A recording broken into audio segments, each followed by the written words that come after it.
This is GKW. Welcome into another episode of Good Karma Wrestling. I am Gabe Neitzel from ESPN Milwaukee, along with Jonathan Hood, Jay Hood from ESPN 1000 in Chicago, and of course, Brian Rowitz from ESPN West Palm, breaking down all the things that happened and even looking forward a little bit to some of the things that are going on in the world of professional wrestling. And that is where we start, looking a little bit forward, because this weekend we hit WrestleMania Backlash, the pay-per-view, or exclusive live event. Is that what they're called? Yes. Now in Premium the live WWE? event, I believe. Oh, Come on, premium live event. God damn it.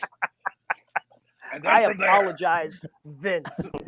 So the premium live event, WrestleMania Backlash, which as of right now only officially has 6 booked matches, only one of which is for a championship. We don't have anything for the Intercontinental Champion Ricochet, nothing for the U.S. Champion Theory, no Raw Women's Championship challenger for Bianca Belair. And maybe tomorrow night on SmackDown, they add a Women's Tag Team Championship match to this card. But as of right now, nothing is official there. So I guess where we start is what's probably going to be the main event. And one of the more confusing things that I think has happened in WWE. They spend the last month pushing and building up and actually getting me excited for a tag team unification match. They have the contract signing last Friday on SmackDown between RK Bro and the Usos that eventually Roman Reigns decides to rip up, shove down the throat of Riddle, and now we're getting a 6-man tag as Drew McIntyre has inserted himself into this story. So why we decided to build for a unification for a month only to throw it away in the last week makes no sense to me. But we're going to get a 6-man tag match that's probably going to main event this pay-per-view that feels like it should be the main event for a live show. Imagine that. WrestleMania Backlash has one title match so far. One title match. And then the guy that you really want to see, Roman Reigns, as you mentioned, is going to be part of a 6-man tag team match, a trios match. So, I look at this card, gentlemen, and I think Seth Rollins and Cody Rhodes are going to kill it. I think AJ Styles and Edge are going to have a good match. But the rest of this, a 6-man match for a main event? Everybody wants to see Roman defend the championship. But as we've talked about on previous shows here on GKW, here's what happens when you don't have a real contender for Roman's championship after Brock Lesnar. That should be – Drew McIntyre and Roman Reigns have been on all the house shows. Right? I'm sure that they've been really good on the house shows, but ultimately they have not built a strong contender for what we really want to see, Roman against someone. And now he's going to be part of a trios match, Brian. And it's kind of like you're just throwing this event away in this sea town known as Providence, Rhode Island. Well, that's the thing. We got excited for that tag match, and I feel like there was positivity coming out of WrestleMania. We all agreed it was a pretty good show. So their solution is, hey, let's do it again. Like you mentioned, those 6 matches, 4 of them are Mania rematches. We've already seen it. And we've talked about it on this show. They did the Nakamura thing. They had him come out there, and I don't know if we were completely sold on it, but at least it was something different. And Roman versus Nakamura probably would have been a good match. But then that just sort of went away. There's no point to this pay-per-view. All that build towards a tag match, which I thought was them just reacting to, AEW and how much they put into the tag division. Saying, hey, look, we can do it also. And now it's a 6-man that, like you said, it's a house show. That's all this is. There's no reason that grabs you and say, hey, I want to watch this week. Because even with Rollins and Cody, I'm under the belief Rollins wins, it's 1-1, and then part 3 is Monday night. And then you get it again. So, what is the point of watching Sunday? Yeah, Flair versus Rousey it's the only championship match currently booked. It's going to be presumably kind of the blow off for this feud, because I don't know how you build off of an I Quit match. It's one of those, once you get to I Quit, there's really nothing more to build to. It's the WWE. Now, yes, you're right. How about this? How about we have an I Quit match at Backlash, and then on Raw, a rematch? I got it. I quit again. I quit again. Yeah. I still know what you did last summer. Yeah. So you have the I Quit match there. You have the rematch with Styles Edge. Lashley versus Omos doesn't do much for me. I haven't been able to get behind Madcap Moss either in his feud against Happy Corbin. What else do you see potentially being added to this card? I mean, we only have SmackDown. So that's what makes me think that we're not going to see the Raw Women's Championship defended unless they decide to throw something together last second and announce it during SmackDown. But we've got the 2 hours on SmackDown. I would assume maybe a couple of matches there, but they've been kind of replaying some of the same matches. I mean, they've been running back Sami Zayn versus Drew McIntyre for the past month and finally blew that one off with a steel cage match on SmackDown this past week. Other than that, outside of the Women's Tag Team Championships, I don't know what else they can add that is going to make sense. Well, I mean, it's really not much because I'm still stuck on Roman not defending the championship. I mean, no real, like the Intercontinental and the United States Championship is not being defended. So I'm offended as a fan because if it wasn't for this show, I'm going next. Like, okay, I'll read about it, but we have to watch it because we have the show. But guys, I mean, to me, the championship matters. The championship match matters because that means that I expect the wrestlers to step it up even a couple more notches in a championship affair. And we're not getting that. I mean, Charlotte Flair against Ronda Rousey. Rousey's going to go over because it is an I Quit match. But is that the best match in the card? No, it's going to be more than likely Cody and Seth. You know they're going to have a great match like we saw at WrestleMania. WrestleMania Backlash is just another event.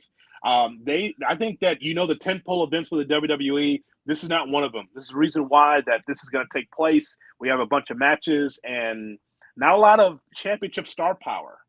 Well, I mean, to your point about the world title meaning something, like, shouldn't it honestly mean more now? Now that he's the undisputed champ, he has both world titles and the first premium event after it, like not defending it. The only positive I'll say is they've gotten better at when they realize they have nothing, it's just a 2.5 hour show. Like they're not going to try and force 4 hours, hopefully. So at least that's a positive. It'll be a shorter show on Sunday night.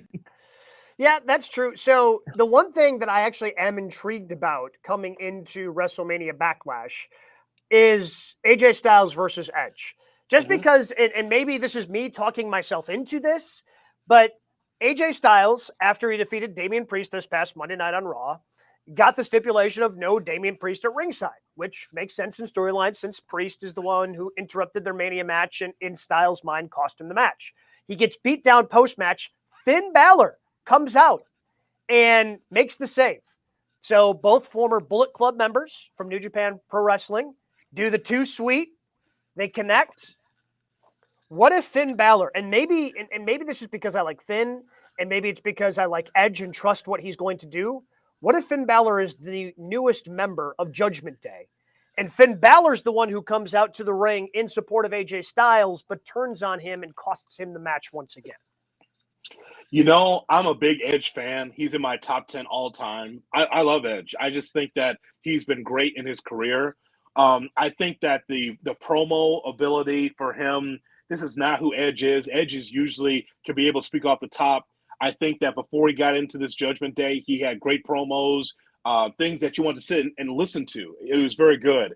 This is just verbiage from the WWE writers, and it doesn't seem to connect with me. But I know that once it was Cheap Pete. He was doing. I mean, he literally did like a 5-minute set, like a stand-up comedian would, but it was Cheap Pete. Like that was the first half of his promo on Monday.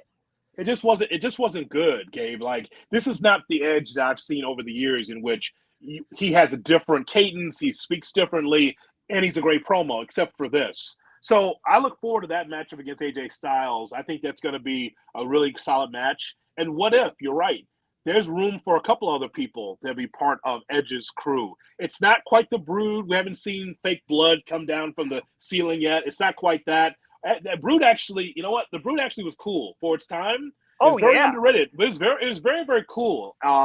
But I would love to see them do something with Finn Balor. If he's part of Judgment Day, I think that would be really cool.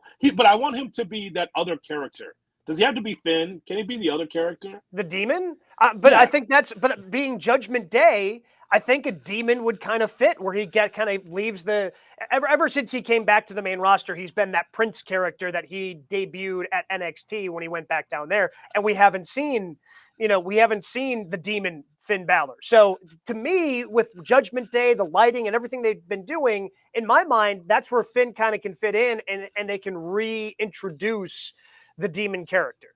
Yeah, I completely agree. I'm sort of intrigued by that. But in order for that group to be successful, we need Edge to win on Sunday, right? Like, he has to go 2-0 versus AJ? Mm-hmm. I think so. Okay. I don't think you go 50-50 booking here. Well, that's the thing. So that's the biggest thing that worries me Sunday. 50-50 booking in that. 50-50 in Seth and Cody. Like, you need to blow these things off. I mean, even Charlotte Ronda, like Ronda winning, that's 50-50 also. Like, yes, the I quits the blow off, but then Charlotte still has like, oh, well, I get a rematch thing. So nothing I feel like gets progressed out of Sunday, which is the unfortunate part, and which is really where they've lacked the last few years, just that long-term storytelling. I know that they're probably building something down the line for Drew McIntyre versus Roman, but they have to start doing long-term planning. Okay, so who's up after Drew? Who's going to be challenger? And if they want to build Cody Rhodes into this legitimate challenger for Roman Reigns and build him into this guy that he wants to be a challenger for the WWE Championship, he has to win. I think he has to win on Sunday, and I doubt that he is because, again, WWE and their love of 50-50 booking. I don't know about you, but when I see Madcap Moss and Happy Corbin, I understand what this has been. I just think it's weird when Madcap Moss is tongue kissing the Andre the Giant trophy. He kisses and licks that thing, and it's kind of like, man, this guy looks like an incredible athlete, and he actually could be something without the suspenders. But I mean, they got him looking like a clown out there with Happy Corbin, and Corbin is a good athlete too. I think that he had some really solid heel work, I thought, for about a good year, as much as a heel can be in the WWE. So I'm down with that. But the other thing with that trophy, like, that trophy is not good. So CBS Sports had it. There have been 7 Andre the Giant Battle Royal winners. 5 of them are no longer employed by the WWE. So good run so far. Do you guys happen to know who those 2 are? There are 2 that are still employed that have won. They're the last 2 winners, but I feel 0% chance you remember who won in 2021. Andre, the Drew McIntyre never won it, right? Or did he? Nope. Okay. Is it an NXT guy? No, it's someone on the main roster. He's on the show Sunday. Yeah. Is it Baron? Corbin and... Yeah, Corbin and Madcap. Jey Uso won in 21. Excuse me?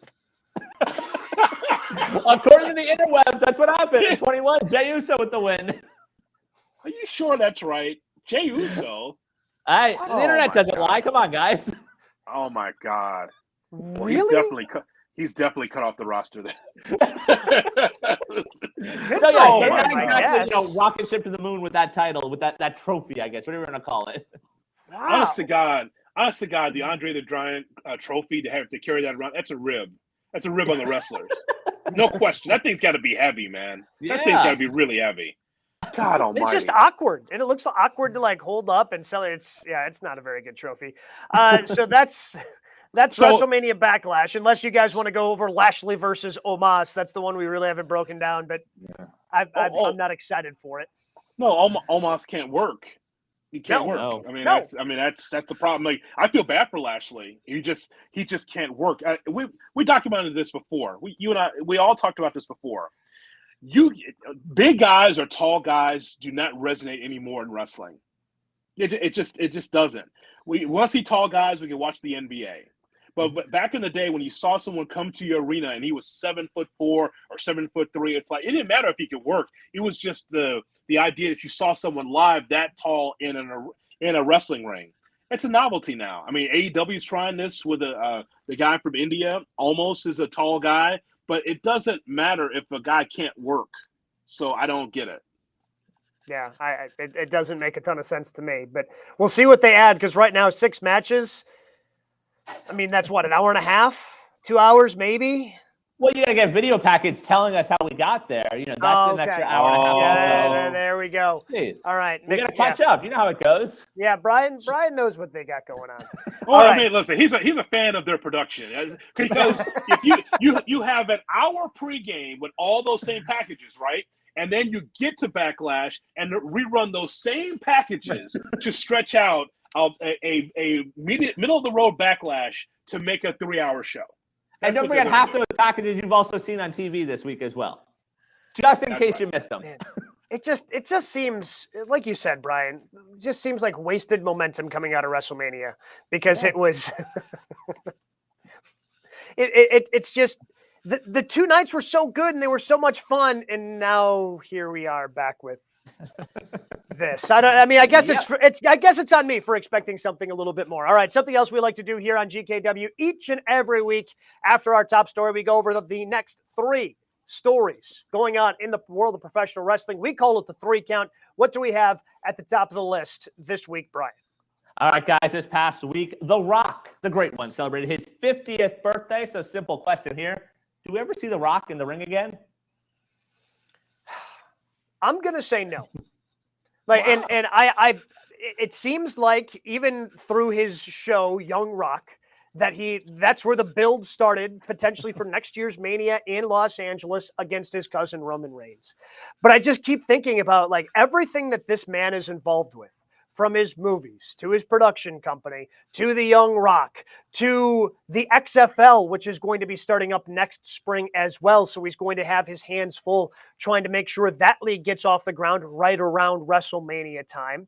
Is he going to actually have time to dedicate to a WrestleMania build worthy of a main event with his cousin Roman, who presumably at the time is still going to be a double champion, which is going to be interesting to see how they keep Roman interesting for the next 12 months, seeing as how it's off to such a great start. So I just don't know if he's going to have the time. And the last time he had an actual match, not the fake one against Eric Rowan, that became the quickest match in WrestleMania history a few years ago, but the actual last match, he tore his pec. And that knocked him out of action and took him out of the movies and the TV shows and everything that he wants to do. So I would say with everything else he does, as valuable as he is to those things, he just can't take the risk and wrestle an actual main event match at WrestleMania. Well, our viewers and our listeners from ESPN Los Angeles, they want The Rock, and because that's where WrestleMania is going to be. I mean, so, LA wants The Rock and they want Roman Reigns at WrestleMania Hollywood for WrestleMania 39. And listen, you never say never, right? I never thought I'd see Stone Cold Steve Austin, and he comes ambling down to the ring after 19 years off, and he has that schmaz, that whole fight thing with Kevin Owens. And so, listen, Gabe is right that last time we did see him that he was hurt. But, I mean, that's where the money is right there. I mean, it's not Cena. It's not Austin anymore. It's got to be The Rock. And I don't know his schedule 12 months in advance. I have no idea, Brian. But, I mean, I think everybody wants to see one more match. And because if it's not him, then who? Right? Imagine, and I don't know all the AEW contracts, too. Is there somebody from AEW that's coming over? And let's put it this way. And I know it doesn't matter anymore because it's WrestleMania. It sells itself. It's not even about the wrestlers. It sells itself, the brand name. But is Cody Roman, does that do anything for you for a main event for WrestleMania 39? Maybe, yeah. But does it do anything for the person that isn't watching every week? Does it do anything for mainstream? Which I don't think it does. And, from the AEW standpoint, even just throwing out Nate, a Kenny or a Jericho, that doesn't draw the same attention. So, I get it from a Vince standpoint. Vince is going to fork over whatever he can to get The Rock there. But I sort of agree with Gabe. 2013 is when that match was. And I think, finances have to play a part in it. I'm sure Stone Cold is doing fine financially, but he's not The Rock. So, there comes a point when enough dollars, enough zeros where you're like, okay, fine, yeah, I can dust it off. Does that number exist for The Rock? I mean, probably. Everybody has a price, right? Even if you have as much money as Dwayne Johnson, yes, even as much money as Dwayne Johnson has, if Vince goes, I give you $30 million, you got to go, okay, I'm there, right? But the difference is Stone Cold came back and they were able to protect him in a way with the no disqualification match. So he's just throwing punches out in the crowd and they're able to protect. If Rock comes back and wrestles for the undisputed championship, which again, it's going to be interesting to see if they somehow take one of those belts off of Roman before this. But he's going to have an actual match. And I just don't think that you can protect him the way you were able to protect Stone Cold. Yeah, and the then celebrity that, but approach, yeah, like maybe that's the way. Like you do the celebrity tag approach. Like maybe it's not the main event, and you're just trying to find a way to do it that way. I does The Rock wrestle again? Yes, it should be WrestleMania Hollywood, but maybe it won't be. But what I'm saying is that that's the most box office thing that WWE can do, as far as having those two cousins fighting one another at WrestleMania. That'd be great. But to Gabe's point, what's your buildup, right? So does The Rock have enough time in his calendar, kind of like Cena did? When Cena came back, he actually had time. He had the rolling suitcase and being on the road and doing house shows in Minneapolis and St. Louis, and was making the loop, right? Because he was building toward that match against Roman. Is The Rock going to make those house shows in Omaha and in Kansas City and in Oklahoma City? The Rock. No, not a chance. Okay, I mean, Cena did it. Cena was fine with it. But you don't I understand. But there's a difference between John Cena and Dwayne Johnson in Hollywood at this point. Like, The Rock is... Yeah, oh, yeah. Slightly. Just a small one. I don't know. Man, I mean, Cena's getting up there, man, getting close. I'm just telling you. No, but really, yeah, he's trying to get up there. But I say, Gabe, yes, at some point, because you never say never in the WWE. Vince will find a way. It's not even about money. It'd be because Rock's got plenty of money, as you well know. He's got plenty of it. I mean, he's the number one draw for movies in the world. So he's got plenty of cash. It's just the opportunity to close the wrestling chapter of his life. Yeah, and that's the thing. Like, with the schedule, he'll work a taker schedule. Like, he'll show up once. You can show up at the Rumble, maybe one Raw, but like that's it. You can record some video vignettes, and like that's it to get that closure. Like, I'll speak from experience. There was a time where every single time WWE came to Miami, I was like, I don't know if I want to go, but what if The Rock shows up? Like, I always had that small belief, like, maybe this is the one. It's Miami, as if he still lives down here, that, like, I would go just for that. Never actually happened.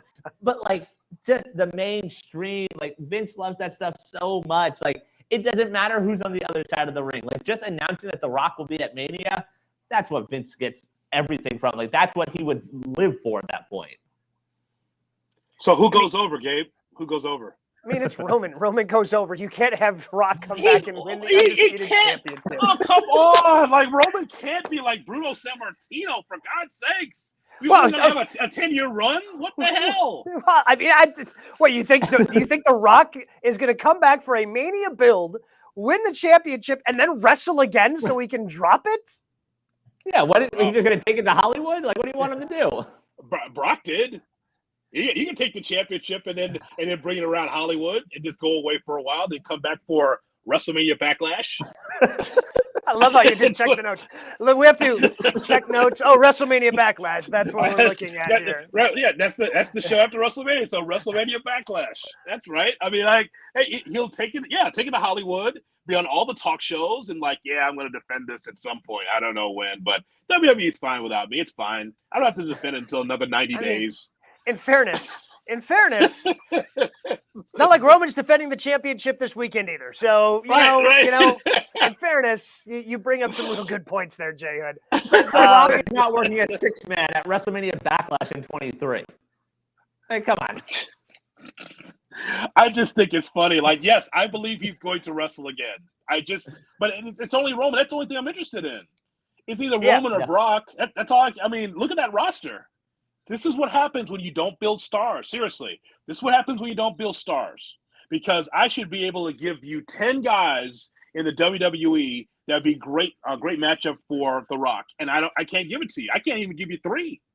Right. No, and we should have young guys that beating The Rock would be a big, moment for. Like, Roman winning would be a big deal, but like, Roman's already top of the game. Like, what's beating The Rock really going to do for him? I mean, wait a minute now. That's one of the biggest draws in the history of the company. Beating The Rock. I mean, for the record books, that's pretty strong. But if Roman's at like a 9 on the superstar scale, maybe it gets him to a 10. Like, there should be someone that is right there, that's a mid, like a Finn. Like, he's the only one I can sort of think of that, like, beating The Rock would be career made. Roman has a Hall of Fame career without beating The Rock. But to your point, like, there's no one that you're like, okay, this guy, like, that'd be a good spot to beat The Rock because they haven't built anyone up. No, it's not like they don't have the talent. Like They have Seth, they have Cody, they have AJ Styles, they have Edge. They have guys. Granted, most of those guys are a little bit older outside of Cody and Seth, who are, I believe, are in their younger 30s. But they've got enough guys there. And granted, I mean, Cody has only been back for a month. So we'll have to wait and see what they do at WrestleMania Backlash to see if they actually continue to build him. But, like, they didn't really do a good job with Seth. You know, Edge has been there, you know. AJ Styles certainly was just kind of in purgatory for 12 months as the tag partner for Omos, you know, where he ended up kind of looking like the bad one coming out of there because they tried to make Omos look strong. But they've got plenty of talent if they just knew how to book it correctly, where they could have challengers lined up for Roman Reigns. They've just decided not to book them this way. So, we see the chat. James says Austin Theory is the only one that comes to mind that you want to put a young guy over. Rock Austin Theory. I can see it now. Box office, pal. He just lost to Pat McAfee. It's a redemption story. He lost to an announcer. I guess, but I guess we don't really. And then who then lost to Vince McMahon? So who knows? Who's, you know? What about, I guess, going a little further? Braun Breaker, like if they have a year to build him up, he's just still so raw, you know. Like I'm not watching, but I hear that he's kind of toiling in NXT right now. After that build with him being champ, now he's in some kind of, you know, halfway program that's not even interesting. What a surprise being in NXT, right? So Rocket 50 again. Happy birthday to Dwayne, and I hope we do see him. Like that would be interesting for me. Like I think everybody would love to see, and it would be interesting to see him against Roman Reigns. I have a hard time believing that as big of a star as he is now, he actually comes back for one more match. Gabe, you have a favorite Rock match? Man, I would probably. I got mine. I got Rock Hogan at WrestleMania in Toronto. So I was thinking Rock Hogan, or I was thinking Rock Stone Cold 2. Even though he lost that match. Oh, in Houston? Yeah. When Austin turned? Yes. Mm-hmm. Yep. Those are the two that stuck out. The Rumble Mankind match with the chair shots.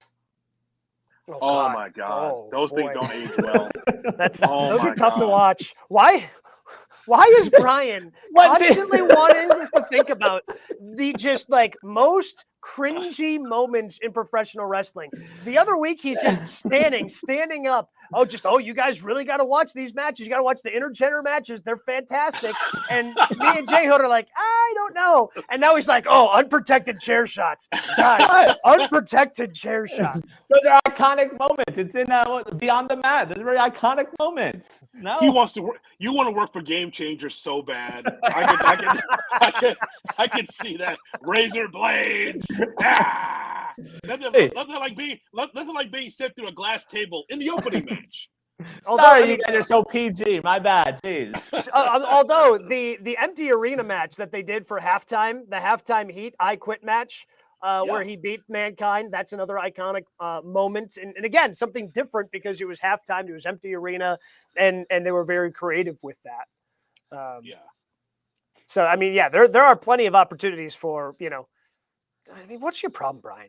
Seriously. Sorry, jeez, guys. What's your problem? All right, let's just move on now. What do we have at number 2 of the 3 count this week, Brian? All right, another week of budget cuts in the WWE world. 10 NXT superstars this week. Which release will have the biggest future impact? So, before I answer that question, Roderick Strong, why is he still on the NXT roster? Like, how is he not involved as part of these releases? As a 38-year-old, he doesn't seem like he fits in with the new, hey, we want young stars. We want to build our own stars. And, I mean, he was a part of the Undisputed Era. He's a former North American champion in NXT. Like, he seems like he has such a tie to the old black and yellow brand. Like, it just seems like he would have been a natural release here. And yet he wasn't, which I found very curious for because NXT they see the most potential out of him. Like, I think that says something about the 10 they did release. Because with Roderick, it's like, oh, your wife's over there, your friends are over there. Like, yeah, you can stay here. Like, thanks for asking. Like, no. Well, two things with that. He's asked for his release several times, and they've said no. And he also just re-signed a deal. I think it was last year, multi-year deal with the WWE. Does it make sense for him to be NXT? No.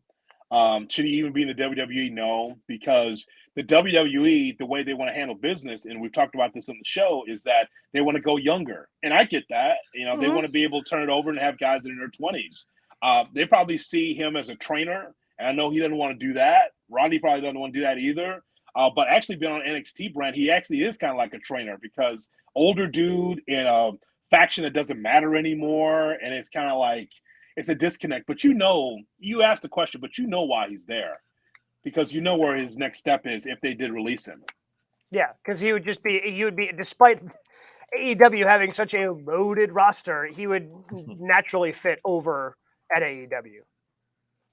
Yeah, that's the thing. I feel like you look at these 10 names and like none of them really jump out. Like I feel like a lot of them are going to have the benefit of appearing on indie shows and saying they're former NXT talent. So maybe that gets them a few extra $100 on an indie show. But like Dakota Kai is the only one to me that like could be something. So we've talked a lot about the AEW women's division, and we'll talk about it a little bit more. Like she at least could be something. I think she could be a top babyface. I love watching her work, but like the rest of them, like, whatever.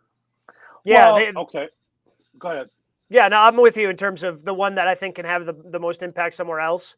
At least the most name that's recognizable is Dakota Kai. Now, maybe one of these other names kind of goes someplace else, goes to an independent and try to rebuild themselves up and becomes a name.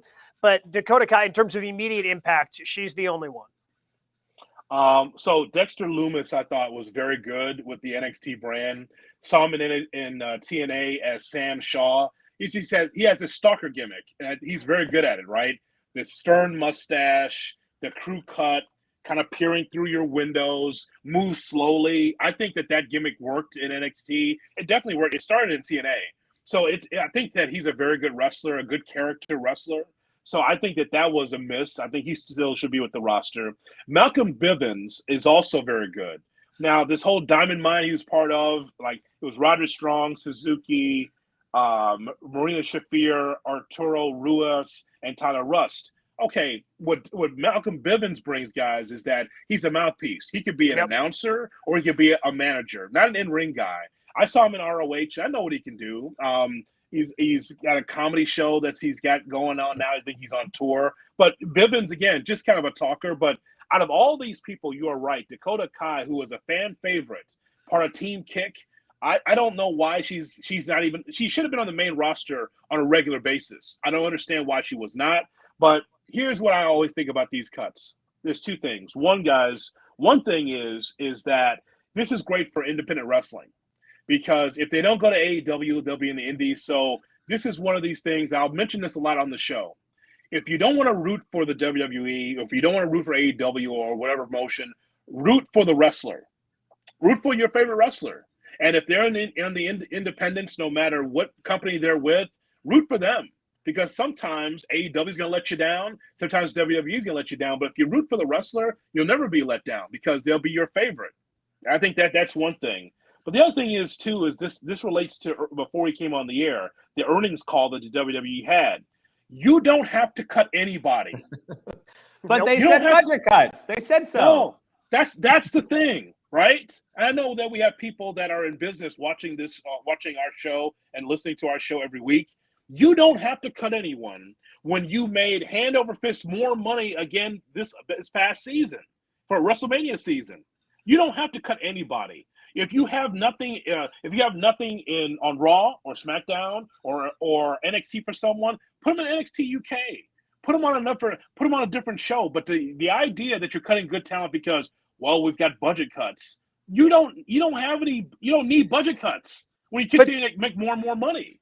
But this seems to be part of the business plan for NXT 2.0, where they're just going to be churning people through.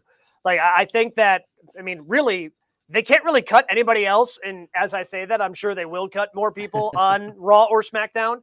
But it doesn't seem like, we went over the WrestleMania Backlash card. They have 6 matches. Like, there's not much more they can add to that. The main roster seems very thin at this point. And so I don't think they have anybody to cut from one of those two shows. Like, they've got no one to cut from the main roster, to me. Now, again, they probably could cut a few people, but I think NXT, we're going to be seeing this. Like, where we saw 90 some odd wrestlers cut from WWE last year, I doubt we get to that number again, but the majority of those wrestlers going forward are going to be NXT because it seems like they want to just constantly churn over new talent in NXT. Well, Meltzer said this week, he started, but when it comes to 2.0, like, it's 90 days. You got 90 days to prove yourself. It's working or you're gone, and that's it. So we're going to see that turnover, but, like, what happens then? Like, there's only so many ex-football players that you can turn into wrestlers. Like, yeah, some of them are going to hit. That's going to be great. But this product that's already not great on Tuesday nights, like, is going to become even worse over the next few months. But that's, I mean, 90 days is such a short period of time. Yes. Like, 3 months is not a lot of time to be able to get a character, develop a character, and then get them over to the point where you're saving your job. Like, that just seems some of them are just like an learning to impossible wrestle. task. Yes. In addition to that, they have to learn how to wrestle. Yeah, with that NIL deal that they have, and they have that as well, they're getting people from all walks of life to get into the ring and try to wrestle. And it's kind of like, man, you cannot learn this business in 6 months. You can't. You can't learn it in 6 years and really know it, right? And so the thing that bothers me, Gabe, is the actual number. This is from the earnings call right before we came on the air. The WWE reported a 27% increase in revenue to $333.4 million. You don't have to cut anybody. No, you don't have to. That's my point. Like, I can understand if you are independent. It's like, man, COVID killed us, man. We got to cut some of this talent. You're still making money, because as much as we could complain about WWE booking or what they're doing with talent, they're still making money. People are still watching all over the world. So the idea that you got no room for Dakota Kai, and then you have John Laurinaitis said, well, it's because of budget cuts. Like, seriously? Really? Come on, man. Well, that's the thing. When you're a publicly traded company, we now know what the finances look like. You have to have that quarterly earnings report. And when you make over $250 million, again, like, seems like you're doing fine. Again, that $330 million number that you just threw out there, Jay Hood, that's for the first quarter. That's for the first quarter of the year. That's not for all 12 months. No, it is for just the first quarter.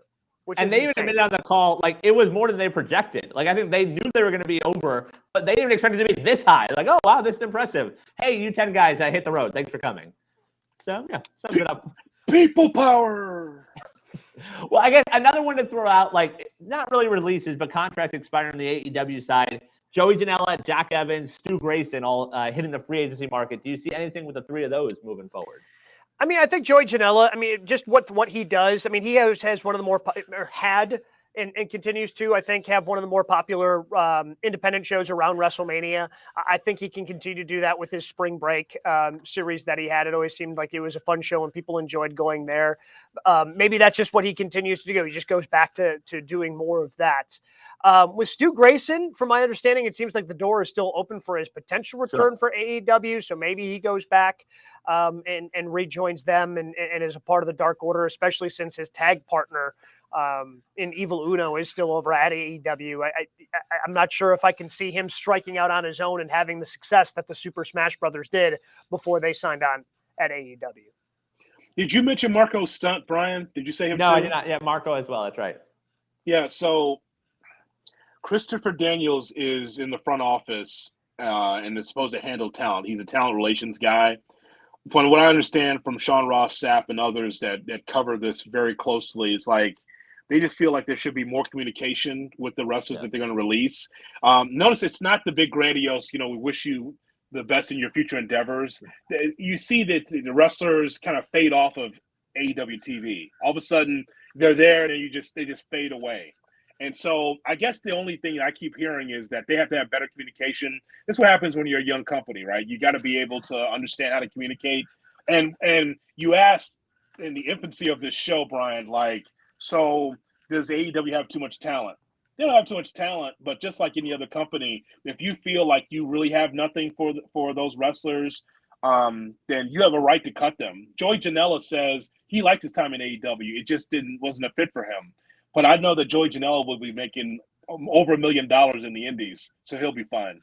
But how much of that is just a PR thing? Like, we rip the WWE so much for their releases. So, like, if they would have cut a Marco or a Janela over the last few months, I feel like they would have caught heat for that, as opposed to just like, hey, we'll keep paying you. Like, we'll let you know when you need to show up to Jacksonville. Like, is this way better? I agree. Communication probably needs to be better, but at least they're paying these guys, I guess. Yeah, I mean, I feel like because there's a difference between a contract expiring and letting somebody go and wishing somebody the best of luck in their future endeavors. You know, like, hey, we signed a contract, and like you said with Joey, like, hey, it just didn't work out. You know, and we'll move on. You know, you can move on, we'll move on. You know, and we'll figure it out there. It just seems from a PR perspective, letting someone's contract expire is better than prematurely releasing them from their contract. Fair. That's very fair. Because again, like Joey Janela, now that his contract expired, Joey can go work wherever. Whereas they're NXT, so it's not as long, but there's going to be a no compete clause that they are now unable to work these 10 individuals for a competing company for X amount of days. You know, I know it's a little bit less over down at NXT than it is on Raw or SmackDown, but that's I think that kind of factors in that. Hey, now you can go do whatever you want, Joey. Yep. All right, let's go ahead and move on to number 3. What do we have on number 3 of the 3 count, Brian? All right, guys. Speaking of AEW, Dynamite last night was main evented by a Ring of Honor match with Mercedes Martinez winning the women's title for the third time in the last 5 Dynamites that Ring of Honor main eventing Dynamite. So, is Ring of Honor working? They got to figure this out, guys. Like they just got to figure this out soon. And maybe they will now. I know Tony tweeted out before the show yesterday that now he is the official owner of Ring of Honor, that the sale finally went through yesterday. So maybe he can work on getting a deal, doing whatever, but he's found a way now to get, I believe, all of the ROH championships around the waists of wrestlers he employs. So you don't have to worry about Deonna Purrazzo as the linear champion in Ring of Honor coming into AEW with really no heads up. You know, like, I mean, if you follow wrestling, you recognize her name, but maybe you don't know her story. You don't know enough about her. And suddenly she's main eventing AEW despite making her AEW debut and Dynamite debut on Wednesday with like no warning. And next thing you know, she's in there. And Mercedes Martinez, like, who hasn't done much on AEW television. So, like, it just seems like the ROH stuff right now is kind of getting in the way of everything else that's going on in AEW. And they've got a lot of other things going on. They're going to have some interesting decisions that they're going to have to make to Double or Nothing, especially if they decide to put any ROH championship defenses on that on that card. So the three of us know what ROH means. I'm sure that all three of us have gone to an ROH show at one point or time. So we understand what ROH is. But the thing that Tony Khan cannot do is cater to a niche audience. I don't mean the AEW audience. I'm talking about the ROH audience. We have to remember what ROH was when they closed the doors, when Sinclair pretty much closed the doors on them. It was a company that had talent, but no one could find them. They had regional television through Sinclair, but they did not have a grasp on professional wrestling like they used to. ROH used to be one of the best indie shows that I've ever seen live. That's what they used to be. All the great talent that we've seen over the years, a lot of them came through ROH, and it was great to watch, especially live. They had quality pay-per-views, and it was great. But you have to understand, if you're Tony Khan, like putting that match, Deonna Purrazzo and Mercedes Martinez, in the main event of Dynamite, like, I have no problem with women's wrestling. I have no problem with those two. I know who those two are. But if you're trying to grow your business, you can't have that as your main event. If I've said, you know, I'm done with the WWE, I'm going to watch AEW, and then here comes ROH wrestlers coming in, you're like, wait a minute, what is that? Right? You're confusing the marketplace by bringing in a company that doesn't even have a TV show. ROH doesn't even have a streaming show. So why are you putting ROH ahead of your talent in main event spots? Like, that was not a bad match. It was a fine match. It was 11 minutes. It was fine. But the point is, though, is that I tune in to watch AEW. I don't tune in to watch New Japan. I tune in to watch AEW. And so Tony has to understand, like, as a booker, you have to put your talent first. That match for Purrazzo Martinez should have been on Rampage. That's where it should have been. And yeah, it's a tape, yes, but nothing's more important to Tony. Shouldn't be anything more important than put on AEW talent and main event spots. this is your flagship show. Like this is the show. So to do it on that show, like you said, I mean, Rampage. If it opens up Rampage, I think that's a tremendous spot for it. And I don't know if this is Tony overreacting to the comments that we saw and talked about last week from Becky Lynch saying, "Hey, our women's division is better. They don't get booked. They don't get the kind of time that we get over there." So he decides to put the women in the main event. But the other thing, Deonna Purrazzo is not your talent. Like you've got some really talented women in that locker room that probably deserve to be in a main event of Dynamite, which is a huge deal right now in your company because, again, it's your flagship show. So to main event your flagship show is a big deal. But instead, you decided to put somebody from Impact Wrestling in that spot because you had to unify your ROH championship so you could get it around the waist of the wrestler that you employ. Yeah, I agree with that. Like, that's the weird part is, like, you talk about, as I said, 3 of the last 5 Dynamites. You had last night, Suzuki versus Joe for the TV title, Bucks, FTR. When we talk about there being too much talent, there's not enough to do. Like, it was a month ago, we talked about Supercard of Honor, and the one thing I wanted to come out of that show was, what's next? Where do we find Ring of Honor? We still don't know. It's May 5th. We still don't know where to find Ring of Honor. And if it becomes a developmental, if it becomes their NXT, great. But it needs to become that. Like, it's getting in the way right now. And, like, I agree. They definitely were reacting to the Becky comments. I mean, Rosa was talking about it. Like, they tried to sort of add a little bit more women's stuff. And it's nitpicking, but, like, it still wasn't in a big spot. Like, no one could go to the ring. Like, why was that Thunder Rosa promo at the top of the ramp? Why was she not in the ring doing that? And, the whole Britt Baker and that whole tag match they're setting up, it's been 3 straight shows of them in the back just cutting promos, not doing anything. Like, I get it. And if you're signing Purrazzo, great. But, like, you're not. They didn't mention the Impact thing, which I thought was interesting. I don't know what Impact gets out of the deal at all. Because every time they get guys on or girls on TV, they're losing. But it's really just getting in the way right now. And that's unfortunate. And I think that's going to take away from Ring of Honor ultimately. Yeah, they had 2 studs. They had 2 of their. Deonna Purrazzo is really good, a really good wrestler, and then they had W. Morrissey. Both lose on AEW television last night. If you're Impact, which by the way, I know Jay Hood hasn't mentioned it, but Impact does start here in about 13 minutes as we get the pregame show wrapping up here. I love that we are the wrap up to Impact Wrestling. Access TV, find it if you dare. But harder to find Access or True TV when you're trying to watch the opening round of the NCAA tournament. I think Access. Okay. Because the Impractical Jokers are pretty funny on True TV. I mean, they're actually pretty hilarious. I'll be honest. I've watched that show. It's pretty good. But I look at that and people, I've seen wrestling Twitter say, "Oh, everyone's complaining. You want more women on the show, and then you get more women on the show, and then you complain." That's not the point. And I was telling Brian this earlier. It is important, especially if you're an AEW fan. You want it to be long-lasting. You don't want this to be just something that's just around for a few years and go away. WWE is better when they have competition. And they're not direct competition as far as, Wednesday nights head up or Monday nights or Friday. But the point is, though, is that you want AEW to be good. You want them to have sound booking. And unless there's a streaming deal, and I know that you guys go through this like I do, I've not seen any rumors about a streaming deal. If you want to showcase ROH talent because there's going to be a deal where we can see them on television on a regular basis, that's fine.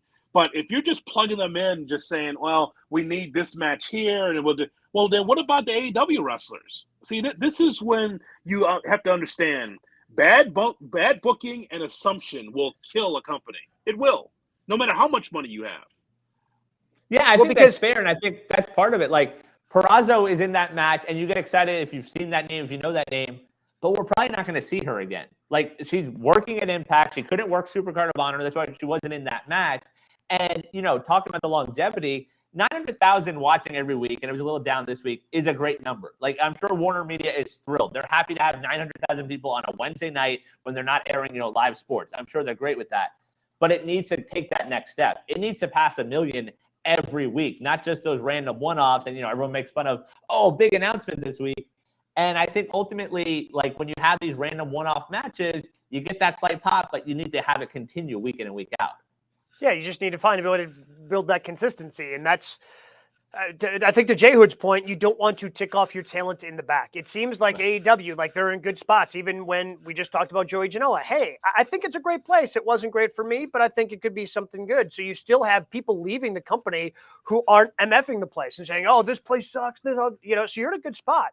But if you start bringing in outside talent and they're the main event, like you start doing that on a regular basis, my guess is that's going to tick off your actual employees.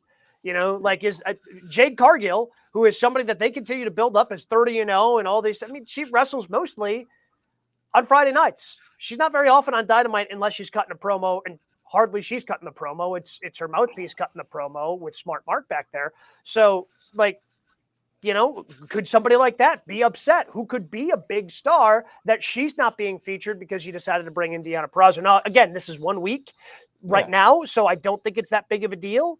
But it cannot become habit. Well, I mean, to your point, I don't know if it's fair, but like one of the things that pissed Punk off most about WWE was like The Rock main eventing Mania and the part-timers main eventing Mania. And Purrazzo's not a part-timer. She's wrestling week in and week out. She's all over the place, but she's a part-timer to that AEW audience.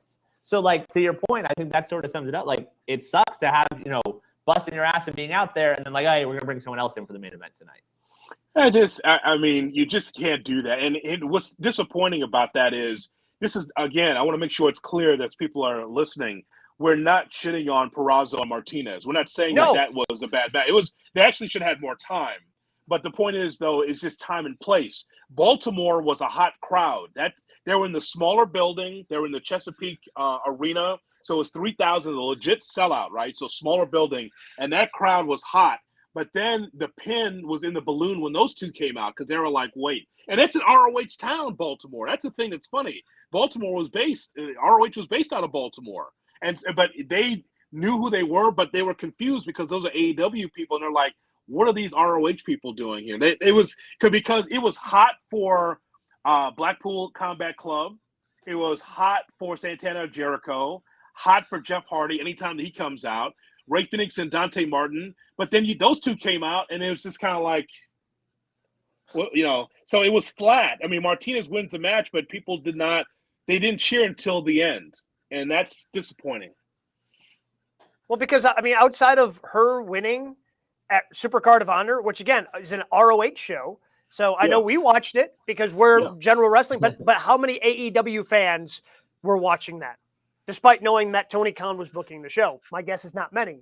So Martinez on AEW television hasn't been featured prominently, hasn't been shown as especially in a company where they say wins and losses matter, hasn't been shown in the best of light. And now all of a sudden she's going, like you said earlier, you don't know if she's a heel, babyface, are we cheering her, are we not? But we don't really know the other one either. So we're not really, there's just all sorts of confusion. And you can't have that in your main event. It's happened too often now, where AEW has had some of the confusion in the main event, and a lot of it's been around ROH, because that, if you remember, that's when Satnam Singh also debuted when the lights went out. And everyone's like, huh? Who? Right. So you can't, it's this ROH stuff. So the question is, Ring of Honor working? For me, it's not. Like, as much as I revere the history of Ring of Honor, it's not working for me right now because it's getting in the way of other things AEW that I enjoy. Guys, we have not talked about Dynamite from Baltimore except for what happened in the main event. But I don't know if this was on our text chain or if we mentioned this on the podcast. Gabe, I know that there's a guy that was in that Owen Hart Foundation men's tournament qualifier that you really, really love that I don't think you've talked about on the air. Oh, the best wrestler in the world? CM Punk? Yeah, Hangman said he wasn't there. Yeah, Hangman wasn't. No, Ray Phoenix. And that is, by the way, to me, that was the match and this is probably very unbiased. I admit that because of how much I love Ray Phoenix. But he had, like, from the second, I think they called it some sort of side Russian leg sweep from the middle rope. The ridiculous creative offense from Ray Phoenix in that Dante Martin match. That, to me, was the best match of the week. It was my favorite match of the week. Good on Ray Phoenix coming back, because when he initially injured that arm, I'm sure Brian loved it because it was gruesome. But Yeah, I was terrified because I thought he was going to be out for a long period of time. For him to be back this soon and doing the things that he does, he is just such a joy to watch. He does something in the ring that I have never seen every time he steps in there, which is why I enjoy him and call him the best wrestler in the world, because of the creative offense he comes up with. But that to me was the best match I watched all week, and that was Dante Martin and Ray Phoenix. Well, Yeah, to tie in the last question real quick, like, what if it was flipped? What if that was the main event and it followed Martinez and Peraza? Would you guys feel differently about Ring of Honor? Like, how would you look at it if that was the case? If Martin and Phoenix closed Dynamite last night? Oh, I would have been fine with it because it's actually an AEW match at the end. Okay. Yeah, I would have been totally fine with it. That was a spot fest. I don't know if that was a match as much as a spectacle. Yeah, but it was fun to watch. It was fun to watch. I know you had fun. Yeah, oh yeah, no question. I saw stuff I've never seen before in that match. They did that backflip and they landed on their feet, where both of them landed on their feet. Like, it's ridiculous. Yeah, I was kind of confused. Like, I'm not sure, like, somebody was countering something there. I mean, again, synchronizing that up and being able to do it is impressive. I didn't necessarily understand it in the context of the match. That would have been my only, like, complaint about that match. I just thought that was just going to be a garden variety Spanish fly, and it wasn't. They both landed on their feet. I'm like, what is this now? Like, that's interesting. I've never seen that before. It was interesting, if nothing else. My best match of the week was AJ Styles against Damian Priest. That was my match. It's AJ Styles. Of course, it's going to be a good match. Of course. I mean, so I thought that I know the stipulation for this. This is why Priest will not be in Edge's corner. But for Raw, and we've talked about it, hats off. Thank God for the DVR, because there's no way I can sit through 3 hours of Raw. I can't do it, man. I could never do that. If you got Hulu, you watch an hour and a half of that, God bless you. But to sit there for 3 hours and just like, yep, Stone Cold's going to come out one day. Yep, Rock's going to come out. Yep, I know it's going to happen. Hogan's going to come out. Like, no. I watch it on the DVR, and it's so much better. But I thought that was my favorite match. It was AJ Styles and Damian Priest. And I think that Priest, guys, I mean, he's a heel now, but as I said before, when he was at WrestleMania, the last WrestleMania before. With Bad Bunny. Yeah, I thought he was going to be a top-notch babyface, and he's not. And it's okay, but I know that guy can work. So I enjoyed that match this week. I agree with you about Raw. I'm still angry with those few weeks where they got me to watch live, anticipating the Cody return. I agree with Gabe. I think Phoenix and Dante was my favorite match. The other one I'll throw out there, surely for the crowd, Wardlow and William Morrissey was a lot of fun. When he hit that power bomb, that place was going nuts. I would have loved to see another one. I would love to see the power bomb sympathy, but that was a pretty fun match. And Wardlow is ridiculously over right now. But I liked that it wasn't the power bomb symphony, because to me, there was, hey, this is a big guy. I got to make sure I cover him. Whereas in the past, when he does the symphony and he does it one and he does it again, and then the crowd chants for one more time and he does it, that's him showboating. Like, that's him showing off, knowing, I don't have to worry about it. Whereas with Morrissey, you're like, oh, I got to cover this guy. But that was a fun match too. As Big E likes to say, that was big, meaty men slapping meat. As the half-ass historian here on the program, the reason why Morrissey only took one power bomb is because he's got to go back home to Impact. That's the only reason why he did the match, is because it's like, Impact probably told him, like, okay, one power bomb. If he takes 4, I can't put him on my TV because now he really looks bad. He can't be like the rest of the guys. Like, there was no part of that. Like, he losing, like, oh, I want to go watch that guy. Like, I don't get the Impact side of it. Like, just to get the mention, like, that's the only reason they're there. Like, it makes no sense. They get no moments on Impact. I thought Morrissey had a couple of good offense. I mean, the move that he had, that was kind of a modified sidewalk slam, was pretty cool. I thought there were a couple of moments where he looked all right. Guys, I know that it's going to – maybe I'm taking it too far. I had Nash vibes watching Morrissey, the way he moved around the ring. Kevin Nash vibes. I did. The way he moved around the ring as a big guy, I was like, that's pretty good. I liked what I saw there. He actually had more offense than Lance Archer had. Yeah. So, I mean, how old? I guess I should probably know this, but I don't know how old he is. But watching him and going, okay, so the WWE wants young stars. They want these big guys. Why did they let this guy go again? Like he seems like he's got a lot of potential, like and he would seem to fit that mold of what WWE wants to be, especially in NXT 2.0. The How about internet that says he's chant? 35. How about that chant last night? You hear Yeah. the We chant want last night Enzo. during No, we don't. and then Morrissey does like the little Enzo dance, like the Yeah. backup dance. I was like, oh my god, that's so inside, but it's so funny. I love it. Yeah, I thought he came off pretty well last night, despite being the loser in that match. All right, we're going to be reluctantly watching WrestleMania Backlash this Sunday. We're going to talk about it. Hopefully, we'll be pleasantly surprised, much like we were pleasantly surprised by WrestleMania. And I know J Hood's certainly going to be pleasantly surprised whenever he finds AXS and access so he can watch Impact tonight. And he's having trouble, but I know he's going to find it because it is 7 o'clock. But we're going to watch all the wrestling. We're going to talk about it all again right here next week, only on GKW.